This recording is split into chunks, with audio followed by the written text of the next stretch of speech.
Tá, continuando o vídeo, teve uma situaçãozinha que, enfim, não vou entrar nessa questão. Mas, como vocês podem observar, essa aqui é a resposta. Tá. O que precisa falar necessariamente? Que o estágio positivo do pensamento de Kant, a instalação da república representa o começo do terceiro estágio, ou seja, o estágio positivo, racional, em que a sociedade é organizada a partir de uma estrutura de interpretação científica, racionalizado, dividido de maneira extremamente organizada, muito próximo do que, inclusive, Durkheim, que teve como um dos seus pensadores principais para basear sua interpretação, o próprio Augusto Comte. Tá, vamos para a segunda questão. O escritor estadunidense Edmund Wilson, tratando do conteúdo de obras como A Ideologia Alemã e o Manifesto Comunista, comenta: Marx e Engels, que assimilaram com extraordinária rapidez o pensamento social e histórico de sua época, elaboraram, portanto, uma teoria completa e coerente que explicava mais mistérios do passado, simplificava mais complicações do presente e abria para o futuro um caminho aparentemente mais prático do que qualquer outra teoria dessa espécie jamais proposta. E fizeram mais, apresentaram um princípio dinâmico que impulsionava todo o sistema, motivava de modo convincente um progresso na história, como nenhuma outra generalização histórica fizera antes, e que não apenas despertava o interesse do leitor num grande drama, mas também o obrigava a reconhecer que ele próprio era parte desse drama histórico, e o estimulava a desempenhar um papel nobre, desculpa. Tá. Como passado, presente e futuro se entrelaçam na teoria da transformação histórica proposta por Karl Marx. Lembrando que Marx defendia o materialismo histórico e a luta de classes. É os principais conceitos dele. Vamos ver aqui qual é a resposta. Tá. A transformação histórica na teoria de Marx é um processo que não desconecta as diferentes realidades temporais. Uma realidade social entra em contradição consigo mesma, na medida em que se desenvolve no presente, por estar calada em uma exploração, uma vez que tais contradições se tornam manifestas, uma nova realidade aflora. É algo que é chamado de dialética, um poder dominante, ele permanece no poder hegemônico, como diz Gramsci, que é marxista, até um outro grupo estar completamente insatisfeito e organizar uma nova revolução, como foi o caso da transição do feudalismo para o sistema capitalista.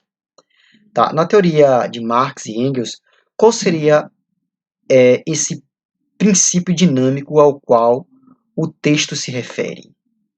Para não ficar demorando muito, vamos lá.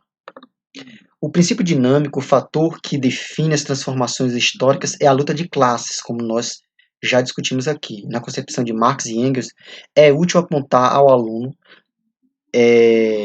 o papel do indivíduo nesse processo, tão bem salientado no texto do próprio Wilson ali, do que nós lemos um pouco mais anteriormente. Na medida em que os sujeitos percebem suas posições nas relações sociais de produção, ou seja, ele se percebe como um sujeito integrante de uma estrutura maior, em que ele tem uma determinada importância e, no caso do proletariado, quando percebe que a importância é vital, ele, segundo Marx, tem o direito de tomar o poder, porque ele é o principal produtor do sistema capitalista. Ele é o verdadeiro produtor do sistema capitalista. Terceira e última questão. Não vou lançar a quarta aqui não, vou até a terceira só. Em uma perspectiva que procura na história a formação dos sentidos que os indivíduos dão às suas ações, qual a relação apontada por Max Weber entre a conduta de vida prescrita pelo protestantismo e a consolidação de uma cultura capitalista? Qual a relação? A gente lê um pouco ali adiante, né? Para não ficar demorando muito. Tá.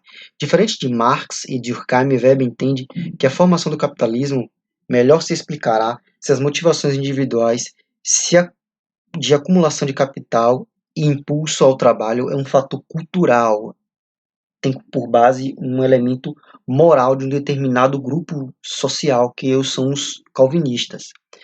Essas são as razões que fazem da teoria de Weber mais interessante em sentidos e significados. O capitalismo é explicado à medida que se explicam as razões que fazem as pessoas viverem de maneira capitalista. O protestantismo, formulado na ética da Acess, que é a ética do investimento, gastar para ter mais retorno, e do trabalho como redentor, é visto por Weber como o berço desse espírito capitalista. Foi preciso apenas que, ao longo dos anos, esses valores religiosos se transformassem em valores econômicos. Foi um direcionamento de uma energia moral para esse modelo econômico. Relação entre a conduta de vida protestante e a cultura do capitalismo. É assim uma relação de causa e efeito, mas não única, pois Weber sempre respeitou a ideia de múltiplas relações de causa e efeito na conformação das realidades sociais. Tá, só mais essa, eu juro. Sobre as relações entre industrialização e modernização e mudança social, leia o texto a seguir e responda as questões. O ímpeto de industrializar e modernizar produziu um enorme impacto sobre a maioria das sociedades no século XX. Em grande medida, a industrialização foi impingida ao mundo pela expansão do Ocidente, seja porque se acredita que a industrialização e modernização são benefícios, ou seja, um caminho único que toda a humanidade deveria chegar, seja porque elas são vistas como um modo de livrar-se do domínio estrangeiro, ou ainda porque interesses poderosos na sociedade a incentivam. A maior parte do mundo, graças ao contato com os países ocidentais, Europa sobretudo, e Estados Unidos posteriormente, passou por marcantes mudanças estruturais, culturais e institucionais. A história do Japão nos séculos, por exemplo, que era um modelo do shogunato, né, passou um modelo capitalista. Dos séculos 19 e 20 é o exemplo mais notável de contato com os forasteiros, rápida industrialização e acentuada mudança social, mas o Japão também é um exemplo de uma sociedade que conseguiu conservar alguns elementos essenciais de sua cultura tradicional. É uma mistura do velho e do novo. Ilustra bem que a mudança social não acontece da mesma maneira em todas as sociedades. A modernização ocorre no contexto dos antigos padrões sociais. Segundo as teorias da modernização, sociedades vistas como atrasadas e subdesenvolvidas para se industrializar deveriam deixar suas características tradicionais e seguir o exemplo de outras sociedades vistas como mais desenvolvidas. Essa visão é compartilhada pelo autor do texto porque, vamos ver aqui, sem mais delongas, o autor do texto entende que por mais que avassaladora que seja a industrialização de um país, ela acontece a partir do contexto específico desse país. A industrialização causa, sim, profundas mudanças. Estas, porém, não solapam completamente a realidade social e cultural, desenvolvendo uma resposta que contenha essa reflexão. O aluno, é claro que você tem que estabelecer isso. De acordo com os conhecimentos sobre industrialização brasileira, é possível afirmar que a modernização do país forçou o completo desaparecimento de suas características sociais e culturais? Sim ou não? Explique. Claro que não, né? Não mudou completamente. Mas algumas características que eram majoritárias mudaram para uma característica, digamos, muito mais próxima do urbano, do racional, da racionalização que Durkheim defende.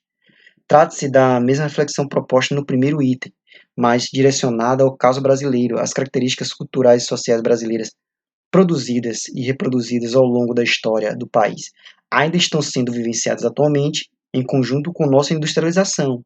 Porém, houve alterações profundas. A desigualdade social, fruto da nossa história, se aprofundou. No mínimo, não se alterou com a chegada das indústrias. Sendo assim, dou por encerrada a aula de hoje. Espero que vocês estejam bem e até a próxima aula.